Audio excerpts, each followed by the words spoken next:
नमस्कार। 4 PM news network में आपका हार्दिक स्वागत है।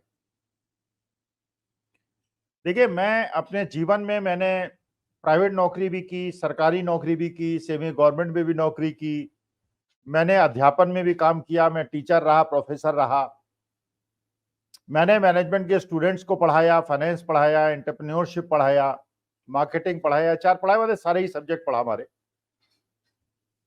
और आज मुझे लग रहा है कि मुझे मेरा बड़ा सौभाग्य है कि मैंने गलगोटिया यूनिवर्सिटी में नहीं पढ़ाया, जैसा बताया जा रहा है। मैं तो खुद गया नहीं गलगोटिया, मैंने प्रत्यक्ष रूप से देखा भी नहीं, लेकिन जैसे मैं ओटीटी प्लेटफॉर्म में देख रहा हूं, जैसा मैं यूट्यूब चैनल्स में देख रहा हूं और जो बताया जा रहा है, अब कितना क्या है वो तो जो लोग पुष्टि कर सकते हैं वो करें, लेकिन मैंने जो देखा और जो सुना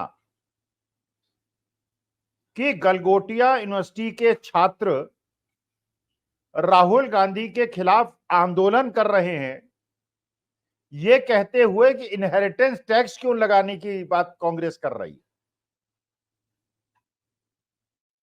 अब ये बात कोई व्हाट्सएप यूनिवर्सिटी का स्टूडेंट कहता, ये बात कोई एंटायर पॉलिटिकल साइंस का स्टूडेंट कहता, तो मुझे अफसोस ना होता, मुझे दुख ना होता।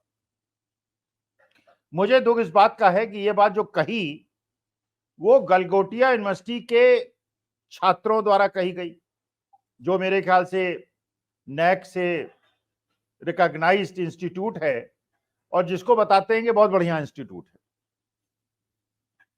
और वहां इंजीनियरिंग के भी स्टूडेंट्स हैं, मैनेजमेंट के भी स्टूडेंट्स हैं। पता नहीं ये जो बताए जा रहे हैं, जो छात्र जिन्होंने आंदोलन किया वो किस क्लास के स्टूडेंट्स थे, इंजीनियरिंग के थे या किसी और स्ट्रीम के थे या एमबीए के थे, मुझे नहीं पता। लेकिन इन बुद्धिमान छात्रों को कम से कम कांग्रेस का घोषणा पत्र तो पढ़ लेना चाहिए था, क्योंकि अगर आप कोई आरोप लगा रहे हैं, कोई आंदोलन कर रहे हैं, इसका मतलब यह है कि आप जो आरोप लगा रहे हैं वो आपने पढ़ लिया है। वो घोषणा पत्र में तो होना चाहिए ना। अगर घोषणा पत्र में कहा गया होता कि इनहेरिटेंस टैक्स हम लगाएंगे, तो ये आंदोलन करते तो बात समझ में आती। घोषणा पत्र में तो कहीं है नहीं। तो राहुल गांधी के सामने ये आंदोलन क्यों किया गया, इतना तो इन बुद्धिमान छात्रों को पता होना चाहिए था। खैर, असली मुद्दा यह है, जो राहुल गांधी ने अपने घोषणा पत्र में कहा, उसमें अगर उन्होंने ये कहा कि हम देश की गरीब महिलाओं को, सभी गरीब महिलाओं को 1 लाख रुपए साल देंगे। 1 लाख रुपए साल का मतलब होता है 8-9 हजार रुपए महीना, और महिलाओं को देंगे, जिससे घर में जो महिला है, जो रसोई चलाती है, जो परिवार चलाती है, उसके हाथ में 8-9 हजार रुपए आएगा, तो महिला सशक्तिकरण भी होगा। और जिस प्रकार से पुरुष के हाथ में पैसा आने से दुरुपयोग हो सकता है, वो भी नहीं होगा। तो 8-9 हजार रुपए पर मंथ एक परिवार में और महिला के हाथ में आएंगे। अगर कांग्रेस ने अपने घोषणा पत्र में यह कहा अग्निवीर योजना को बंद कर देंगे, अब ये छात्र, ये बुद्धिमान छात्र ये बताएं, क्या क्या इनको ऐसा लगता है कि देश के 15, 16, 17 साल के बच्चे जो 3-3, 4-4 घंटा शारीरिक कसरत करते हैं और दौड़ते हैं, अपने शरीर को बनाते हैं, इसलिए कि वो गरीब परिवार के बच्चे, ग्रामीण परिवेश के बच्चे सेना में जाएंगे, देश की सेवा भी करेंगे और उन्हें गर्व होगा कि उनके परिवार का एक बच्चा जो है सेना के लिए काम कर रहा है, क्योंकि ये गर्व का विषय है देश के लिए काम करना। 15-20 साल की नौकरी होगी, रिटायर होके आएगा, पेंशन मिलेगी, मेडिकल फैसिलिटीज मिलेंगी, और अगर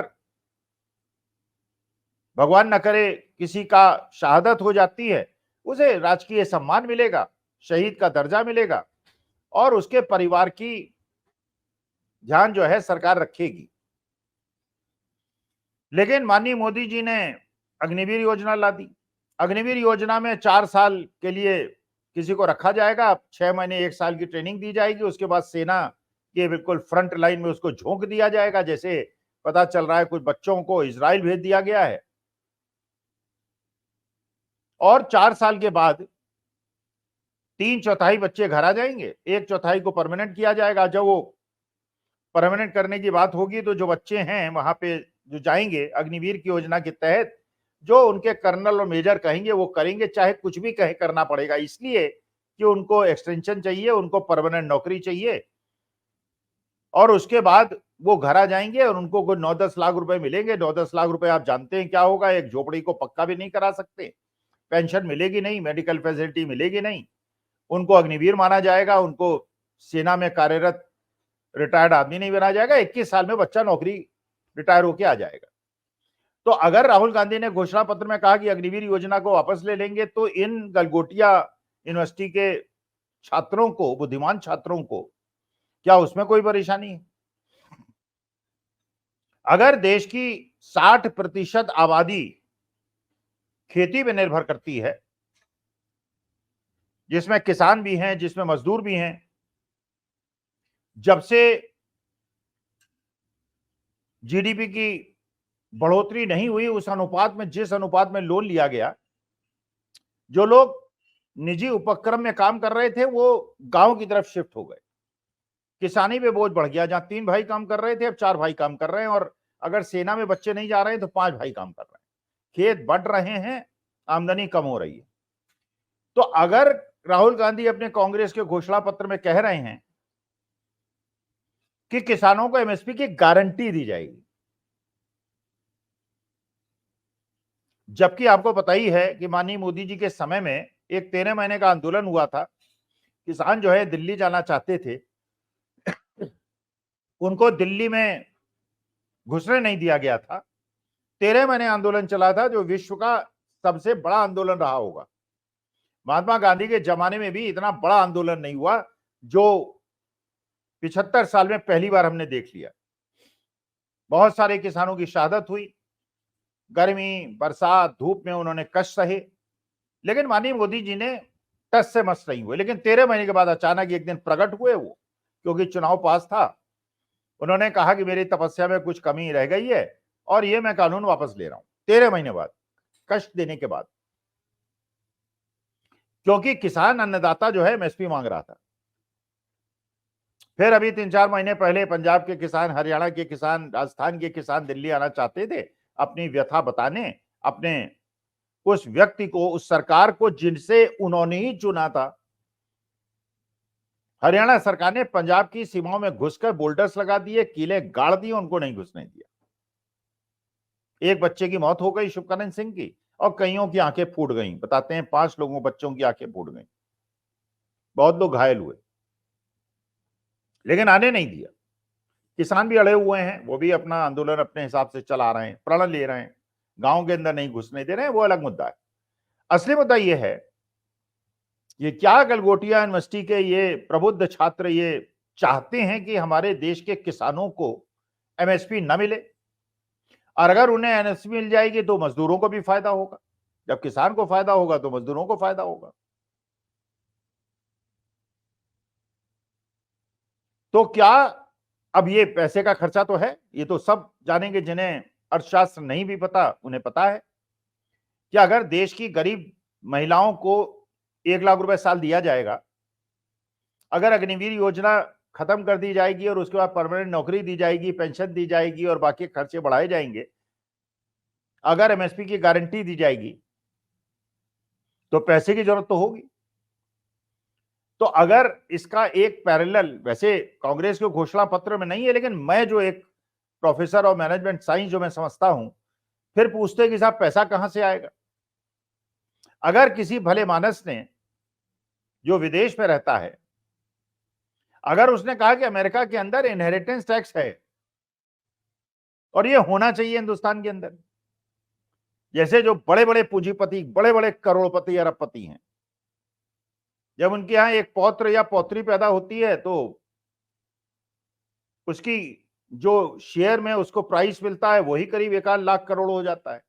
उस इनहेरिटेंस टैक्स पे टैक्स लगाया जाएगा, उनकी राय है, व्यक्तिगत राय।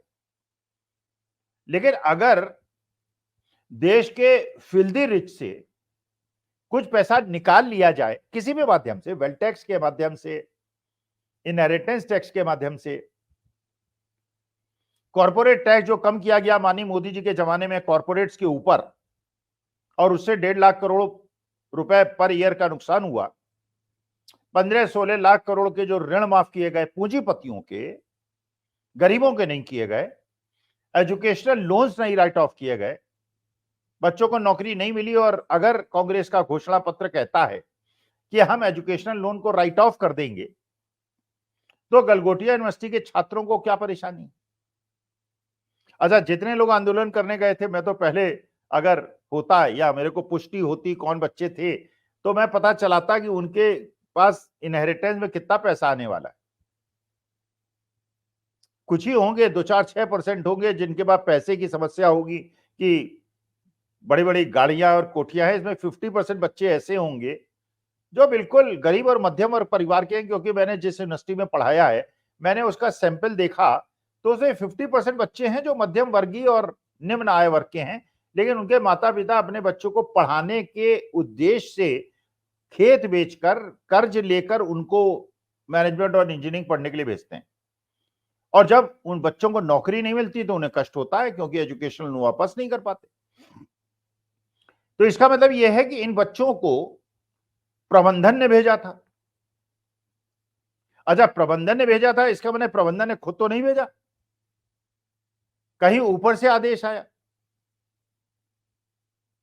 अगर ऊपर से आदेश आया और प्रबंधन ने भी ये चेक नहीं किया कि कांग्रेस के घोषणा पत्र में तो इनहेरिटेंस टैक्स की कहीं बात ही नहीं है,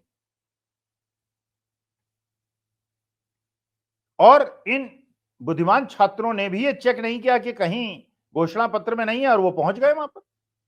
अब जैसे मैंने देखा यूट्यूब चैनल्स में, उन बच्चों से जब साक्षात्कार किया लोगों ने, तो उन्होंने बताया उन्हें पता ही नहीं है, उन्हें ना इनहेरिटेंस टैक्स के बारे में पता है, ना आंदोलन करने क्यों आए यही पता है, बस भेज दिए गए, इसलिए चले आए। अब इस चक्कर में हुआ क्या? इस चक्कर में जो वो चाह रहे थे कि कांग्रेस की छवि को टार्निश किया जाए, कांग्रेस की छवि को टार्निश किया जाए, इनहेरिटेंस टैक्स के नाम पर लोगों को गुमराह किया जाए, उस कुचक्र में खुद गलगोटिया यूनिवर्सिटी आ गई, उसका ही नाम बर्बाद बदनाम हो गया। आज के तारीख में अगर आप सोशल मीडिया में देखें तो हजारों पोस्ट आ रही हैं गलगोटिया के बारे में, इतनी बदनामी हो गई है,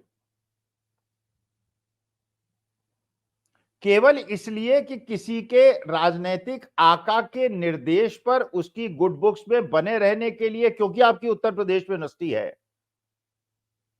आप बिना फैक्ट्स को चेक किए हुए ऊपर के आदेश को मान लेते हैं। प्रबंधन भी बिना पढ़े हुए बच्चों को भेज देता है, और बच्चे भी बिना पढ़े हुए जाके आंदोलन कर लेते हैं, पता कुछ। नुकसान किसका हुआ? नुकसान देश की छवि का हुआ, नुकसान हमारे देश की शिक्षा व्यवस्था का हुआ, जहां कहा जाता है कि बच्चों को राजनीतिक आंदोलनों में पार्टिसिपेट नहीं करना चाहिए, तो वो राहुल गांधी के आंदोलन करने क्यों गए? और इसकी पूरी जांच होनी चाहिए कि किसके निर्देश पे गए, किसके आदेश पे गए, क्यों गए, किसने भेजा, जिसने भेजा क्या उसने घोषणा पत्र नहीं पढ़ा था? तो देश की छवि खराब हुई, उत्तर प्रदेश की छवि खराब हुई, हमारे शिक्षा व्यवस्था की छवि खराब हुई, और गलगोटिया यूनिवर्सिटी की छवि खराब हुई, उनके छात्रों की छवि खराब हुई। फायदा किसको हुआ? तो जब आदमी का खराब समय आता है, तो जब वो बौखलाता है, जब वो देखता है कि कोविशील्ड का मामला भी बूमरैंग कर गया, जनता में उद्वेलना है कि भाई हमें कोविशील्ड क्यों लगवा दी, जब पता था कि इसके अंदर ऐसे एलिमेंट्स हैं जो कि हमारे स्वास्थ्य का नुकसान कर सकते हैं। खुद कोवैक्सीन लगवा ली, हमें कोविशील्ड लगा दी, और मुफ्त कह के लगवा दी, जबरदस्ती लगवा दी, हमें होटलों में और हवाई जहाज में ट्रेवल नहीं करने दिया जब तक हमने कोविशील्ड नहीं लगवा ली, और अब पता चल रहा है कि वो तो हानिकारक है। उधर वो कर्नाटका के अंदर रवन्ना साहब का मामला चल रहा है, वो विदेश भाग गए, लौट भी नहीं आ सकते। अब ये भी नहीं कह सकती गवर्नमेंट ऑफ इंडिया जबकि उनका सपोर्टेड कैंडिडेट है कि महाराज 24 घंटे के अंदर वापस आओ और एसआईटी के सामने पेश हो। नहीं कहेंगे। अब वो जर्मनी गए, इसका माने वो जर्मनी के नागरिक हो गए, क्योंकि पूर्व प्रधानमंत्री के पौत्र हैं और एक मुख्यमंत्री, पूर्व मुख्यमंत्री के भतीजे। एक साधारण आदमी होता तो घसीट के अभी तक जर्मनी से ले आते, उसके पिता और बाबा को अरेस्ट कर लेते और उसके दबाव में वो बच्चा खुद वापस आ जाता और फिर बताता कि कैसे ये वीडियो बनी है, सही है गलत। अगर सही है तो जेल जाइए, नहीं सही है तो जिसने वीडियो अपलोड की है और जिसने इसके बारे में सूचना दी है उसको अरेस्ट कीजिए। लेकिन दूध का दूध और पानी का पानी तो होना चाहिए। अब इस बौखलाहट में कि आप नैरेटिव चाहते हैं, आप इनहेरिटेंस टैक्स पे डिस्कशन को लाना चाहते हैं। हमने गलगोटिया यूनिवर्सिटी को आदेश दिया, गलगोटिया यूनिवर्सिटी ने स्टूडेंट्स को आदेश दिया, स्टूडेंट ने जाके वो आंदोलन कर दिया जो कहीं कागज पे है ही नहीं। तो इसलिए मैंने आपसे कहा कि मुझे इस बात की बड़ी खुशी है आज की तारीख में कि मैंने कई कॉलेजेस, यूनिवर्सिटी, इंस्टीट्यूट्स में पढ़ाया, गलगोटिया यूनिवर्सिटी में नहीं पढ़ाया। और मैं छात्रों से भी निवेदन करना चाहता हूं, अलग अलग यूनिवर्सिटीज से भी निवेदन करना चाहता हूं कि दबाव तो ठीक है, ऊपर से दबाव आता है, कहीं ठीक है, लेकिन कम से कम तथ्यों की जानकारी तो कर लें और छात्रों को बता दें कि आंदोलन करने जा रहे हो तो ये तथ्य हैं, जिससे वहां अगर यूट्यूब चैनल्स वाले आए, ओटीटी प्लेटफॉर्म वाले आए और पूछें कि आंदोलन करने क्यों आए हो, मुद्दा क्या है, कम से कम बता तो सके, वरना तुम्हारे विद्यालय की छवि खराब होती है और विद्यालय की अगर छवि खराब होती है तो बच्चों को नौकरी मिलने में परेशानी होती है। अब गलगोटिया यूनिवर्सिटी के छात्रों को कौन नौकरी देगा, ये परेशानी होगी। तो अगर ये सूचना सही है, मुझे नहीं पता ये सूचना सही है कि नहीं, जो मैंने यूट्यूब चैनल में, ओटीटी में देखा, लोगों को बात करते हुए सुना, वो मैं बता रहा हूं। अगर सही नहीं है तो बात अलग है, लेकिन अगर सही है तो जितने भी कंसर्न पार्टीज हैं उन्हें विचार करना चाहिए, उन्हें सोचना चाहिए, क्योंकि इससे देश की छवि खराब वैसे ही बहुत सारी हो रही है, जो प्रोज्वल रवन्ना की वजह से हो रही है, जो इस प्रकार के राजनीतिक द्वेष की वजह से हो रही है। और आज जो ये सूचना जिस पे मैं आपसे डिस्कशन कर रहा हूं, अगर ये सही है, इसकी वजह से हो रही है, तो देश की छवि महत्वपूर्ण है और इस प्रकार से बच्चों को, छात्रों को राजनीतिक आंदोलनों में अपने राजनीतिक हित को साधने के लिए उपयोग करने की मैं निंदा करता हूं और आगे से ऐसा नहीं होगा, ऐसी मैं कामना करता हूं। नमस्कार, प्रणाम और धन्यवाद।